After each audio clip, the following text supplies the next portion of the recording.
Well, hi again, everyone. Welcome into UnAnchored Boston, and happy Father's Day to all the dads and granddads out there. As always, we're brought to you by Cold Springs RV, your destination for all things camping. And where? We're in New Hampshire, of course, and by the great George Gray, the big wheel we call him, is George Gray's Lexington Toyota 409 Mass Ave in Lexington. Well, timing is everything in life, and we could not have a more appropriate guest for today, especially what has developed with the Red Sox over the past 24 hours. And Bob Lobel is going to make the formal introduction to Dan Duquette, who got the memo about the blue shirt. Lobel did not get it because he's wearing purple instead of blue. But go ahead, Robert, take it away and try to get to, I guess, within like 30 seconds instead of like talking for like 10 minutes before you. Thank you, Mike. All right, thanks, Mike. Thanks for passing on the information. All right, Dan Duquette, Mass guy. I hate to cut this short. Amherst College, Dalton, Massachusetts is where he grew up. So he's a Mass guy. Was with the Montreal Expos. Was with he did all kinds of great things in terms of bringing players there. Certainly with the Red Sox, as general manager with the Red Sox, and the people that he brought here, besides Veritek and Derek Lowe and Pedro Martinez and a guy by the name of Manny Ramirez and Tim Wakefield and everything else, and set the whole table for the 2004 first World Championship in 86 years.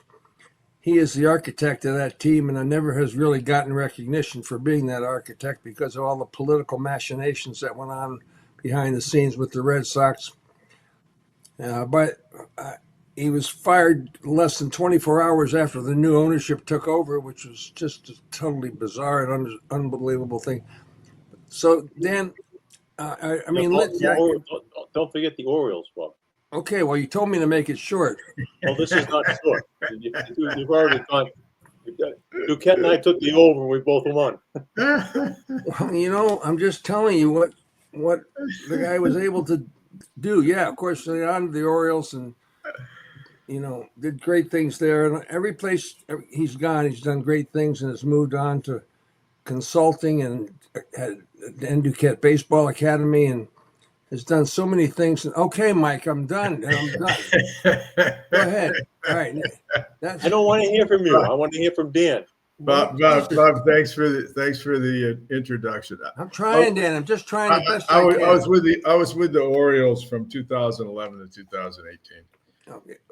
Before that, the Red Sox. But anyway, good to see you guys. It's great to see you. I have so many great questions. And Lynch, go ahead. You can take a turn now. Well, let's say, what was your first reaction when you found out about Devers? Did you think it was a prank? Well, no. I mean, I was following the Devers situation, pretty closely after I watched what he did in spring training. Right. It was clear that there was trouble in paradise. And then, the Red Sox, to their credit, they signed this kid up. It was a 10-year deal, and they're 1 year into it. And my experience with these 10-year deals, that's a marriage, man. Especially when there's a lot of money like that, and when there's a long-term commitment. At the start of the long-term commitment, everybody's goals are aligned, nicely. But as things unfolded in spring training, it became pretty clear to me that, the players' goals and the team's goals were not aligned. And as I watched it unfold and I watched Devers' comments in the media, He attacked the integrity of the Red Sox, what they told him when he signed. The manager tried to blame it on the former GM who had gone on, several years ago. When in fact the people that signed him to the contract, they're all there, right? They're all there. So once that started happening and it didn't look like it was going to come together and be pieced together. Even with the Dominicans, right? The great Dominicans. If you look in the Red Sox listing on Major League Baseball, they list the owners of the team, and then they list the two great Dominicans, Pedro Martinez and David Ortiz, up there. And even with them listed in their directory, this didn't look like it was going to get resolved, short of what happened. And then, as it went on, I said to a couple of my friends, I said, this is a divorce. And Devers, wants the Red Sox to pay the total freight. This is a divorce. And then, yesterday you saw the divorce is final. They sent him to San Francisco in a trade. So how does this whole thing come? So you know people inside baseball.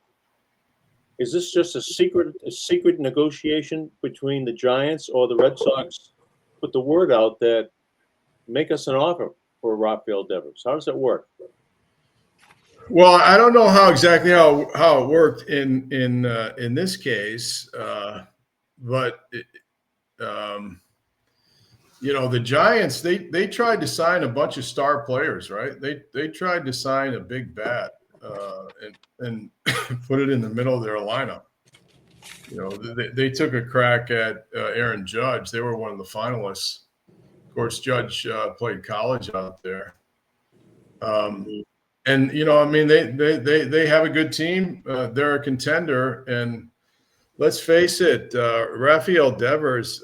He can hit.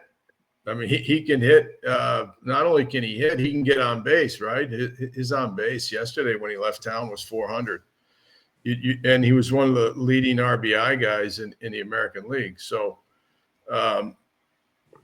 I suspect they probably took a look at the teams that could afford the contract and called them and found out what the level of their interests were in the teams, and they found a willing partner in the Giants. They're trying to get their team back. They've got a very competitive division. Their rival, the Dodgers, has done a good job the last couple of years. So, they got a new head man out there, Buster Posey, and Buster wants to make the team competitive. And let's face it, Devers can hit, and Devers can hit when you need a hit. Yeah, I looked up his playoff record. His playoff slugging percentage is over 600. You can look in the book all day for that. You're not going to find that very many places.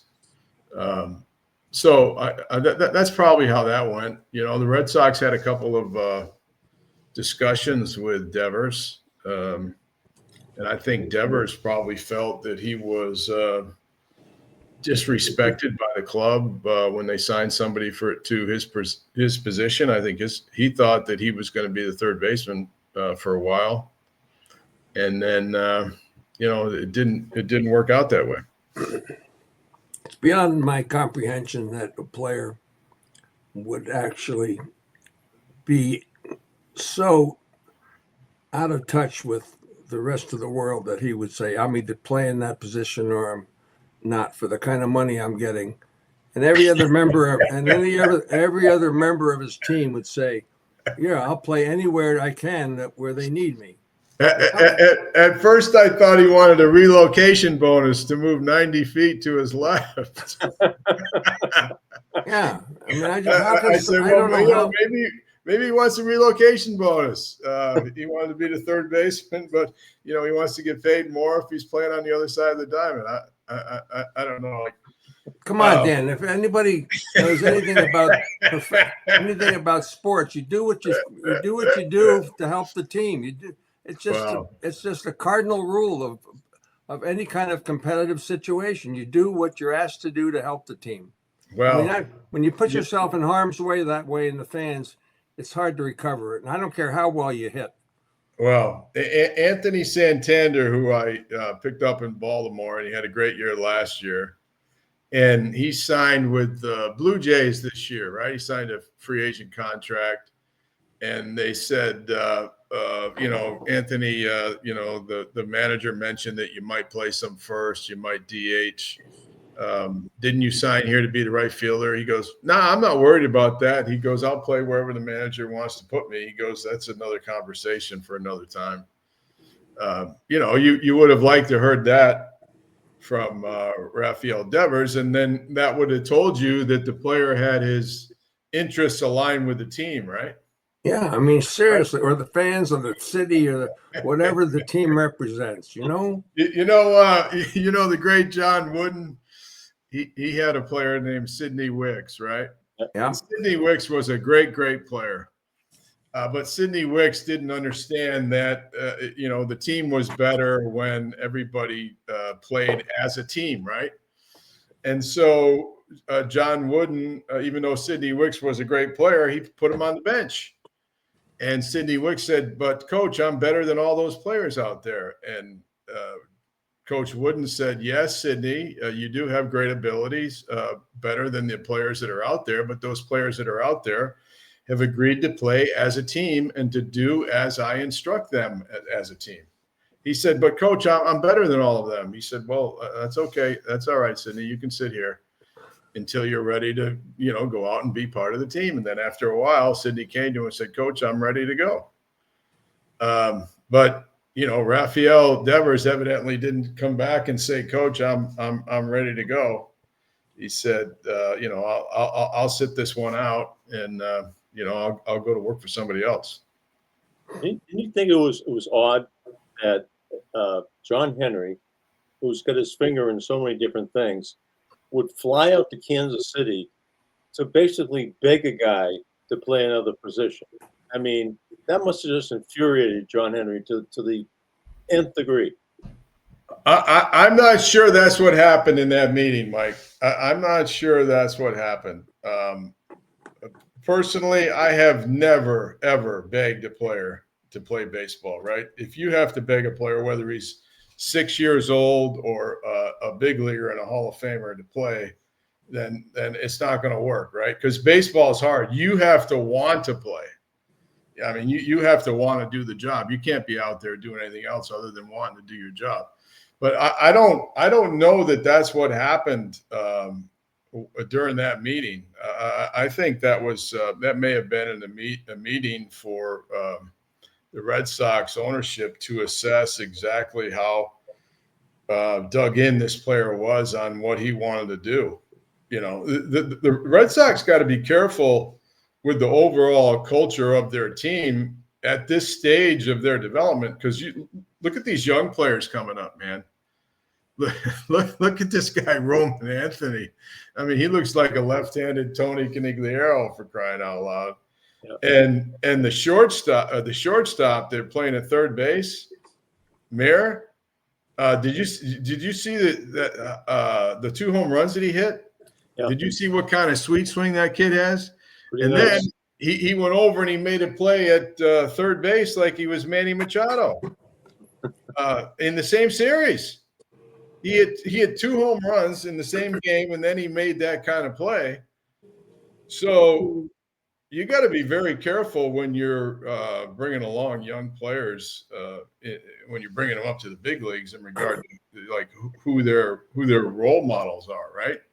There has to be a certain culture around the ball club, like around that Red Sox ball club. You heard Pedroia saying the last couple of years, we don't really have the kind of culture that we need, the kind of championship culture that we need, to get back to where we're going. And let's face it. I mean, he made some public comments about that. And when you have a player that you're paying a bunch of money to, and his interests are not aligned with the team, you've got a decision to make, right? The culture of the team is very, very important. If you're going to have a championship culture, you're going to have players that align their interests with the team, and the team whose interests are aligned with everybody. That's when the magic happens. My question to you, Dan, is where does the culture come from? Does it come from the general manager, or does it come from the manager? And how can it possibly be a good situation when the manager and the general manager are sniping at each other all the time. Like the manager wants to be the general manager. Well, I mean that everybody needs to do their job, right? Everybody needs to do their job. You know, the Red Sox are pretty interesting. They're a very, very interesting team right now because of the young talent that they have, and the fact that they beat the Yankees. I mean, they swept the Yankees, man. Get out the broom. Only 5 of 6 they win. Yeah, I mean, the Yankees are no slouches. They won the pennant last year. They got a good team. They're out there competing every night, and I mean, they beat Max Fried. Come on, Max Fried put up a month like only Pedro Martinez did in the last 20 years, right? He went like 7-0, you know, for April and May or whatever. And the Red Sox beat him. But I mean, the Red Sox are a really, really interesting team. The trade itself is a fascinating trade. I got to tell you. The Red Sox are freeing up $250 million, right? That's $250 million they had committed over a 9-year period, and now that's freed up. They have the flexibility to use that, so they should be able to get some pretty good ball players with that. And then, you know, the pitcher Hicks, it looks to me like he's got to be a reliever. They tried him as a starter. I think that might have been a failed experiment. So if they're going to get anything out of Hicks, he's probably got to be a relief pitcher. He was a pretty good reliever with the Cardinals. The left-handed pitcher is pretty interesting. There's a kid they took in the 3rd round and they overpaid. He was going to go to UCLA. He was one of the younger players in the draft. And he has a good arm. He's left-hander that throws 95. They're probably going to try to work with him on his secondary pitches, see if they can help him get more consistent with a breaking ball and a changeup. But he has pretty good ability. And the kid that's really looks like he could be helpful is the kid Tibbs. Mr. Tibbs was an all-star down in the Cape League. He played for Brewster, and then he went to Florida State. They took him in the middle of the draft, and he's done very, very well. He looks like he's going to be a contributing bat in the middle of a lineup.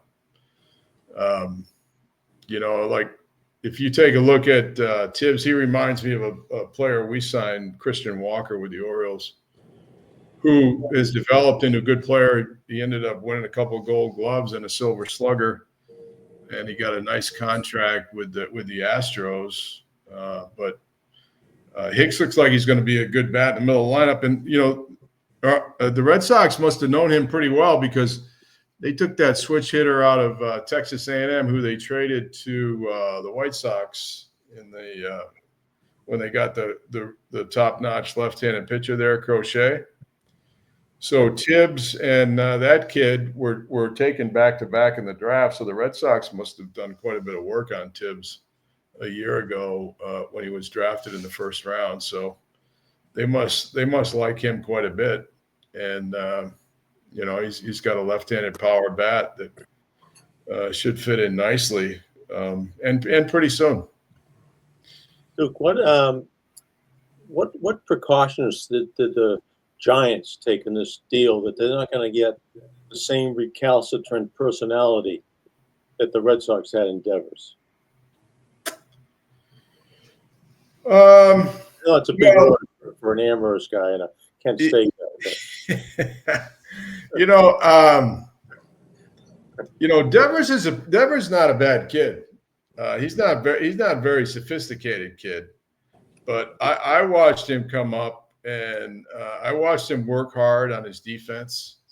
I saw him work very hard with when Dombrowski was there, and I said to those guys in spring training, I said, "You guys really work with Devers on his defense." I said, "Who's responsible for that?" And Dave said, "Oh, that's Alex. Alex been working with him." he's been working hard with them. And then he gave him, some really good work. I don't know the signing of Bregman and the communication that looked like it was that was a big challenge for everybody. But Devers is a ball player. Maybe he wants to play every day. I don't know. Maybe he'll go play first base for him. I don't. He's kind of young to be a lifetime DH. But I think the Giants are looking at him as a premier hitter. He's having one of his best years that he's ever had so far with the bat. He was getting to be a liability at third base, and I think the Red Sox recognized that. But it wasn't a real smooth transition. No, they just really blew it. Somehow the communication didn't. Something that the way it was described may not have been the way it was received. Exactly. There are lots of ways to persuade someone to do something that he may not feel is in his own best interest, but there had to be a way to get around what happened here. That's all I can say. I would think so. Spend a little more time on the communication part and laying the groundwork, so that everybody could understand and play nice in the sandbox. That probably that probably could have done a little bit more groundwork on that, if you will. But at some point you got to decide what you're going to do with your organization. What are you going to do with your team? For the Red Sox, like I said, they've got some interesting young talent, and that looks like it's going to be the heart of their team. They've got the kid in center field. Should be a good ball player for him. Christian Campbell, Anthony, and Meyer. That's a pretty good core, right? And then the catcher they picked up from the Yankees been playing gangbusters. And then what's her name? Duran's no slouch. She was the MVP of the All-Star game a year ago. And the kid in right field won the gold glove. That's a tough field to play. So and the Red Sox they've been able to hold their own in the pitching. So I think their future looks pretty good, particularly with the top-notch talent that they brought up. Ryan Bello. He looks good. Looks like he's going to be a good. He's young. Looks like he's going to be a good. I know Pedro likes him a lot. So the young talent the Red Sox have, that gives them pretty good foundation. They're going to have to stabilize the middle of their lineup, right? They lost a stable left-handed hitter in terms of production. He might not be stable around the clubhouse. But his production in the middle of the lineup's pretty good. That needs to count for something.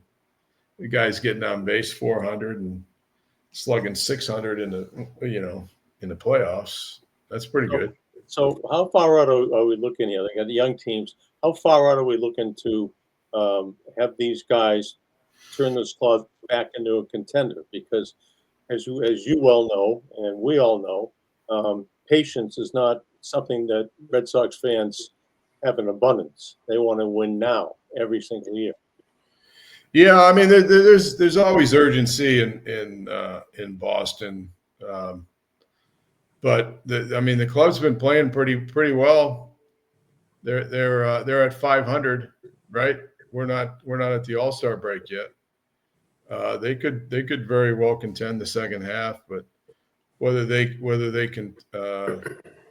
contend or not, they still have the core nucleus of some good young talent, which puts them in a good position, not just for this year and the rest of this year, but I would think for the next, the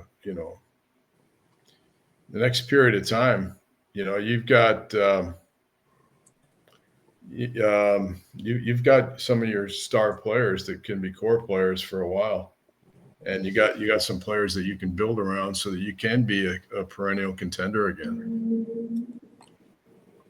What are this new thing with contracts now?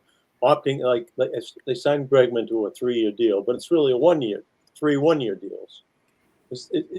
Does every player hold the hammer on leverage, being able to opt out every single year in their contract? I mean, how does that benefit the club at all? Yeah, well, the they signed a 3-year deal. They signed a guarantee. I'll tell you one way it benefits the club, Mike, is that it gives the player the incentive to bear down like it's his free agent year all over again, right? And you see a lot of these guys, they put everything together in the year that, the option year. They put all their energy and resources and time and talent into their performance and their routine so that they get a big payday. And I was originally against them, but I've seen that it's a good motivation for the player. If you can do a reasonable contract, if you can do a market contract, give the player another look-see at the market, and then see if the player can have a monster year, which benefits both the player and the team. So I don't think they all get it, but that is a benefit to the team in that it keeps the players motivated. So we'll compare it to Devers' contract, right? Devers is a 10-year deal, guaranteed contract. The Red Sox, they didn't give him a no trade, right? So the Red Sox had the flexibility to trade the contract in the event that it didn't work out for their liking. So, they elected that option. They traded the player. But Devers' contract contrasting to Bregman's contract, Devers' contract doesn't really have an out. Devers gets paid a certain amount of money. Now, I think it's a cost-effective contract for the Giants, right? Look what Soto signed for, and compare that to what the Red Sox signed Devers to. Those are going to be two of the top left-handed bats in the National League going into the playoffs. So I got to think that the Giants feel that they got some value when they got Devers at 28 years old, and I mean he's a 2-time All-Star, 2-time Silver Slugger. He should have some good years.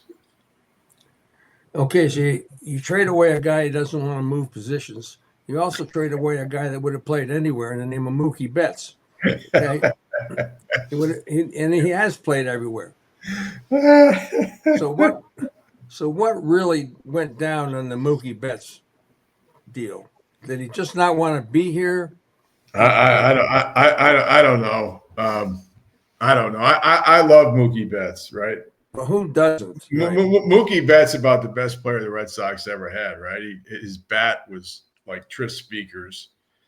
But the thing about Mookie Betts, he could play anywhere, and he was willing to play anywhere. Yeah. Right? I mean, if he came up, he was an infielder.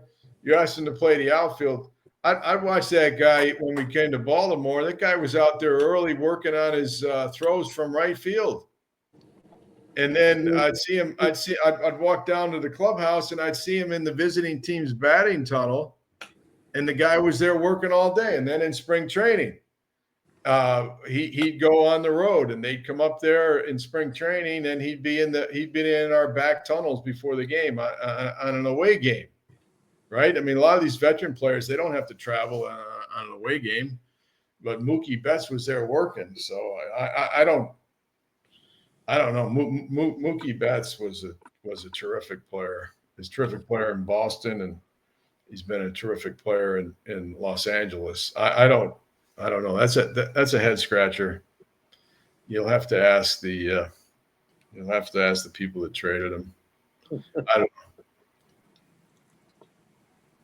Seems like it went deeper than that, though, Dan. It seems like it might go all the way back to arbitration and whatever happened in arbitration with him that didn't go down really well. Well, I've always tried to have a good relationship with the players, especially the star players. And if they performed well, pay them, reward them for their performance. And Mookie Betts had all the performance.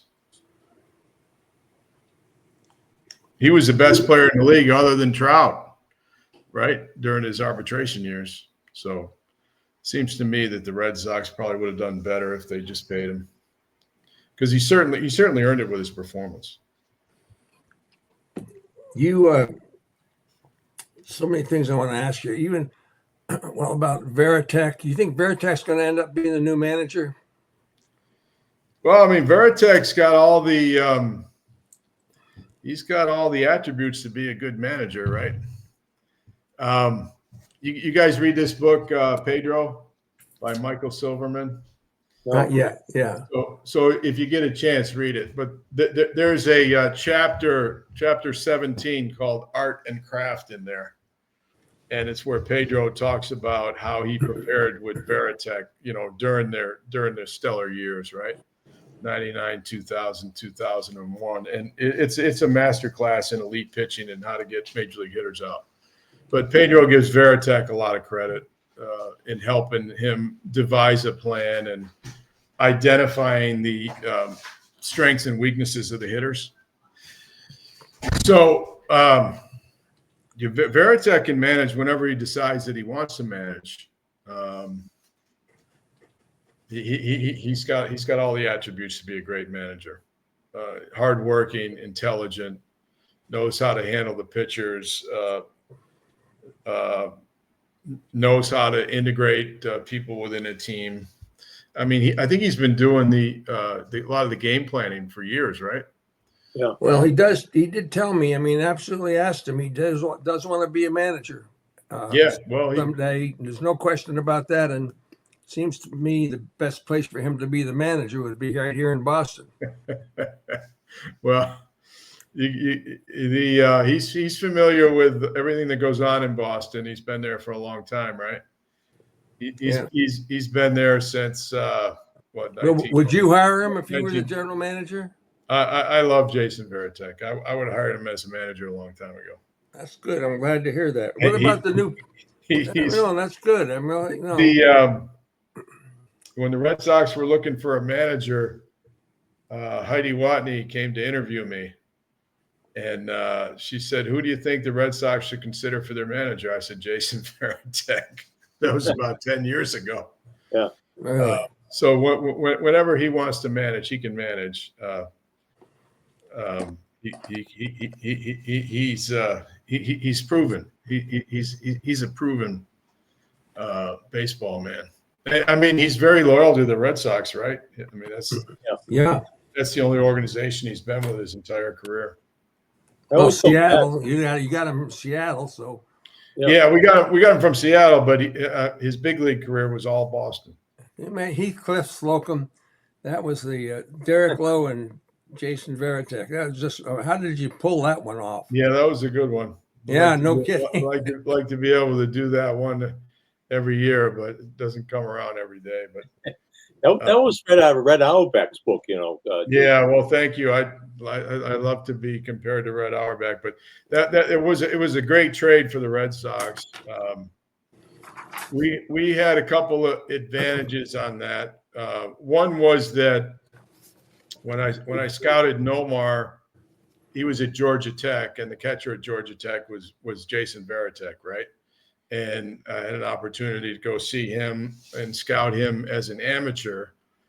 And then the other thing that was in our favor was Eddie Haas, my right-hand man, was in spring training with me all the time. And Georgia Tech would come down and they'd play an exhibition series against the Braves. And we shared a ballpark in West Palm Beach with the Braves. And the first game of the year, you know how Northeastern comes down or BC comes down and they'll play the Red Sox in the first exhibition game. Well, that's what Georgia Tech did with the Braves. So we got an opportunity to see Jason Varitek. And I watched him one day in infield down there, and I could see he had, great hands, great arm, excellent presence, leadership ability, first step quickness, all the things you look for in a catcher. And Eddie Haas got a chance to see him at the same time. And so when he became available from Seattle, we needed a catcher. We had Mike Stanley, and Mike Stanley was a good hitter, but it wasn't a great catcher. And his contract was up. So Eddie said, we need a catcher. We know Varitek. Why don't you get him? So we got him in the trade. And then Eddie had seen Derek Lowe also as a professional scout, and Gary Rasich, who's a very, very good scout with pitching. He signed John Lester with the Red Sox, and he recommended Derek Lowe too. And we ended up getting these guys in the trade. How about Derek Lowe? He never spent a day on the disabled list in his life. I know. He probably should have been the MVP of the World Series in 2004, but your other guy, Manny Ramirez, was the MVP of the 2004 World Series. Well, I was happy for all those guys. They worked hard, and that was about the end of the window of that team, right? Because I think Derek Lowe was on his way.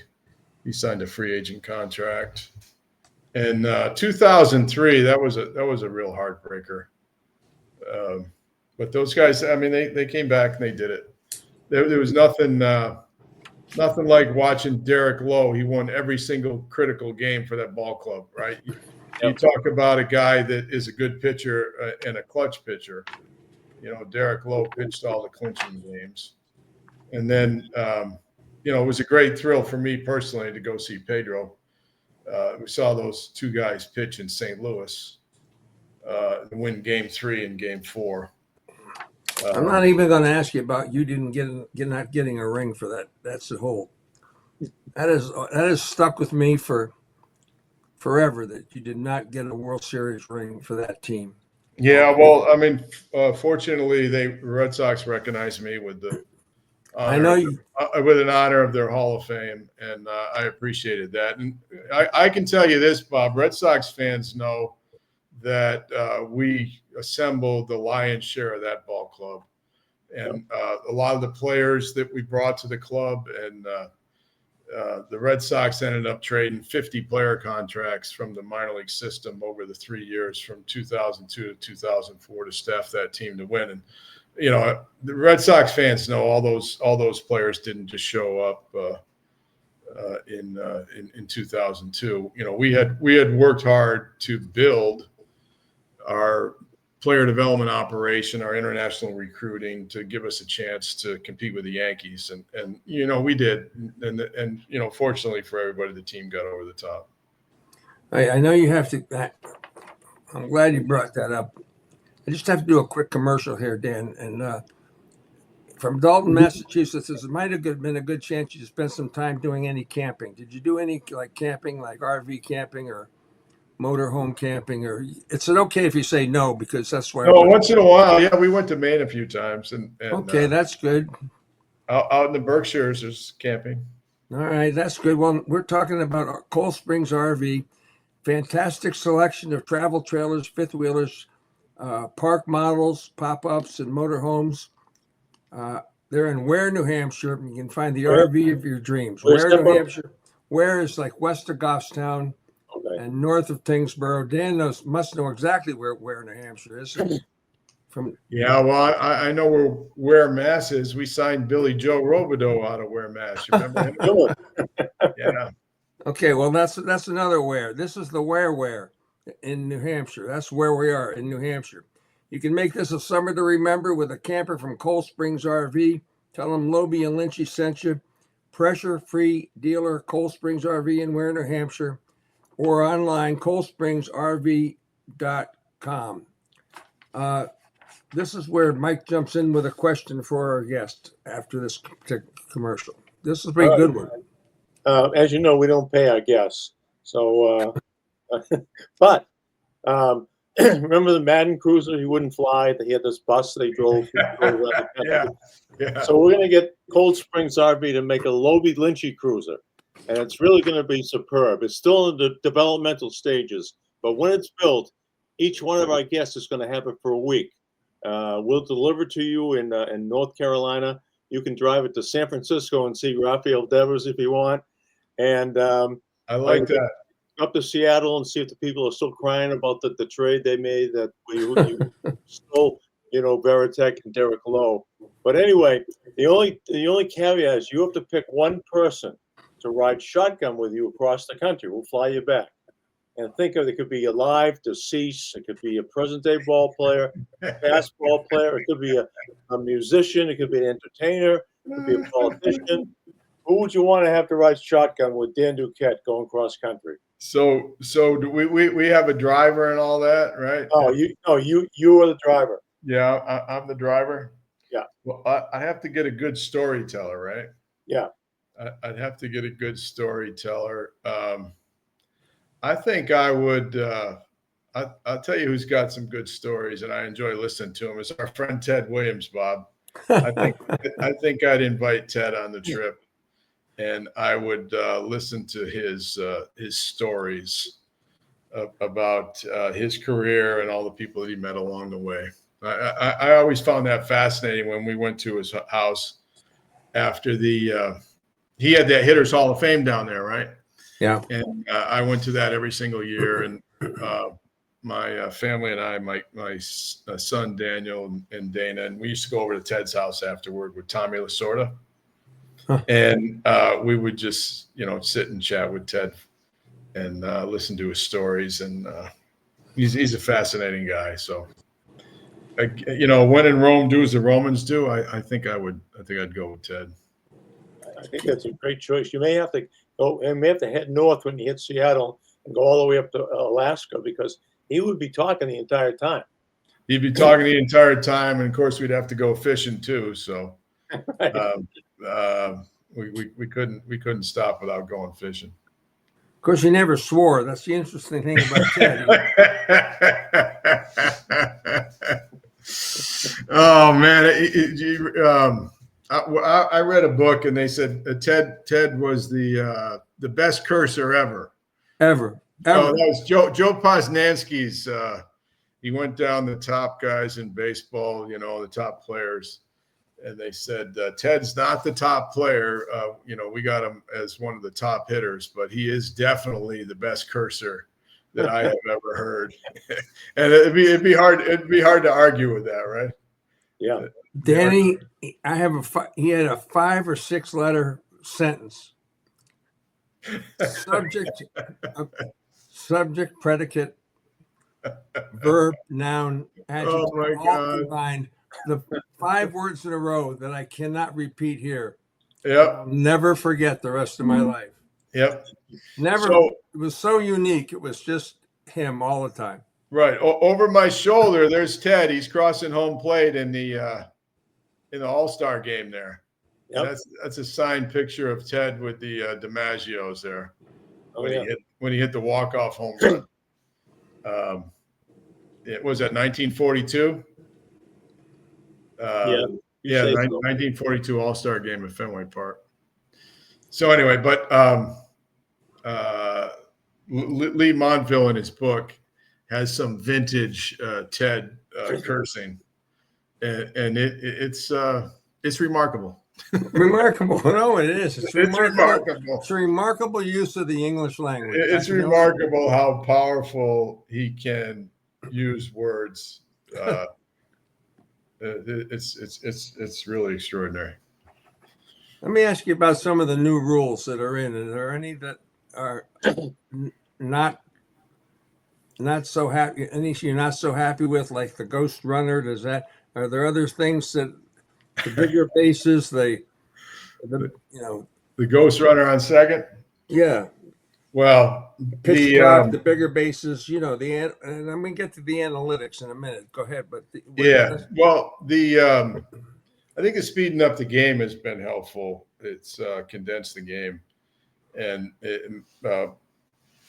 lessened the amount of downtime between activity when you're at the ballpark. And, you still get a chance to visit, if you will, with the people that you're watching the game. So I think that was a real plus.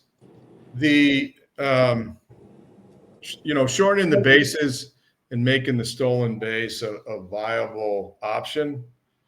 I mean, that's okay. I mean, the pitchers are so good, and they're able to strike the hitters out at a higher rate than ever before. I think that's been helpful for creating more activity and action. So I like those two. They're talking about the batter challenges. They utilize the batter challenges in the Arizona Fall League to an umpire's pitch. So during the at bat, you can challenge one of the pitches if you think it's been called wrong on you. And they're able to do it effectively, and you can see up on the screen. So, as long as it doesn't slow down the game, I think that would be that would be additive too. I don't know about robo umpires all along. That's possible, but I think that probably demands a little bit more study. What about the ghost runner? Ghost runner on second. They call that some of the players call that the Manfred man because it's a Rob Manfred rule. I mean that's designed to decide the game. I don't know if we've talked about this before, but in the Israel Baseball League, we had a home run derby that was like a shootout in the NHL to break the tie. And I kind of enjoyed it. Like you could have your own batting practice pitcher, and each team throws to their guy, and their guy gets 10 swings. And whoever has the most home runs at the end of the home run derby wins the game. That's pretty entertaining, right? Yeah. You get the finale of the game, and you preserve your pitching, right? I think MLB is going to have to do something to preserve their pitching. Their time on the disabled list has doubled since 2020 through the end of 2024. The amount of time that players spend on the injured list or the disabled list has effectively doubled, up 100%. So I don't know. I like the definitive ending. I think there's better ways to do it, in my opinion, than having a free runner at second base. Yeah, because he can score without there even being a hit. He could pass ball to third base, sacrifice. Yeah. Game could be over if you're the home team. I just don't like it. I mean, having a guy on standing. If a guy led off with a double in extra innings, the crowd would be going crazy. Now you put the guy in second base like he got a double, and it's like sometimes you forget he's even there. Yeah, I know it. And it does seem to end the games quickly. Yeah, I've watched a number of extra inning games, and the hitters, and in my experience, the hitters try to do too much. Right, everybody's trying to yank the ball out of the ballpark, and they end up coming off the ball, and they roll over and ground out, and that just keeps going and going and going. So I'm in favor of having a definitive ending to the game, but I'm not convinced that the ghost runner is the best way. let me get another spot in here before you have to go. Hey, if you're thinking about a new vehicle, go where Lobel and Lynch go. Go see our good friend George Gray, the big wheel we call him, at George Gray's Lexington Toyota. We've been customers for years because we know that George Gray will treat you right. A family-owned and operated dealership that we trust and you can trust as well. Go see the big wheel, the great George Gray, Lexington Toyota, 409 Mass Ave in Lexington. He's a big fan of Dan Duquette. He's a big fan of the Red Sox, and he will treat you right. And Lobel and Lynch, I don't know, probably each have a dozen cars from him over the years, and he's a good guy. What else did I want to ask you? I want to ask you something else. Now, that's what happens when you get to be our age. You know, Let me ask him. You think about it, and I'll ask him a quick question about analytics. All right. I don't even know what I'm thinking about, but Okay. Well, then let me just fill that in. Okay, Dan, you seem like a man of an analytical individual who spends a lot of time looking at numbers and facts and figures. But are you a fan of baseball analytics the way it's now being used in the operation of a game? Well, that's an interesting question. As you know, I was always a big fan of Earl Weaver, right? I love the guy, and Earl, in my opinion, was the godfather of analytics. And Earl played percentage baseball, right? He tried to get the odds on his side, and he understood how to get the odds on his side in a number of different situations, right? Whether it was from utilizing his starting pitchers and keeping them out there, or not bunting, hating the hit and run, not bunting in any situation unless he knew that run was going to win the game, not giving up his 27 outs. And the teams and the technology and the teams with the data and access to the data just gives them more information to help them play percentage baseball.